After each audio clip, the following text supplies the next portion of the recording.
ರಾಜ್ಯದ ಮಹತ್ವಾಕಾಂಕ್ಷೆಯ ಎತ್ತಿನಹೊಳೆ ಯೋಜನೆಯ ಪ್ರಗತಿ ಕುರಿತು ವಿಧಾನಸೌಧದಲ್ಲಿ ಮಹತ್ವದ ಪರಿಶೀಲನಾ ಸಭೆ ನಡೆಯಿತು. ಸಂಪನ್ಮೂಲ ಇಲಾಖೆ ವ್ಯಾಪ್ತಿಗೆ ಬರುವ ಎತ್ತಿನಹೊಳೆ ಯೋಜನೆಯ ವಿವಿಧ ಹಂತಗಳ ಕಾಮಗಾರಿಗಳ ಪ್ರಗತಿ ಎದುರಾಗಿರುವ ಸವಾಲುಗಳು ಹಾಗೂ ಅವುಗಳಿಗೆ ಶೀಘ್ರ ಪರಿಹಾರ ಕಂಡುಕೊಳ್ಳುವ ಕುರಿತು ಅಧಿಕಾರಿಗಳೊಂದಿಗೆ ಸಮಗ್ರ ಚರ್ಚೆ ನಡೆಸಲಾಯಿತು.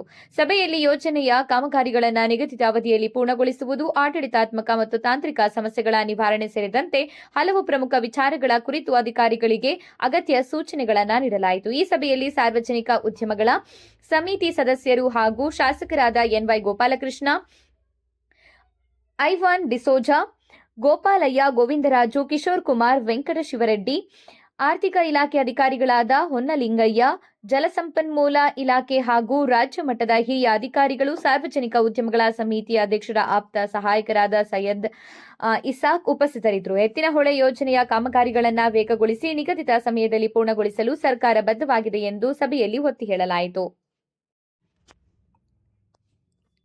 ರಾಜ್ಯದ ಮಹತ್ವಾಕಾಂಕ್ಷೆಯ ಎತ್ತಿನಹೊಳೆ ಯೋಜನೆಯ ಪ್ರಗತಿ ಕುರಿತು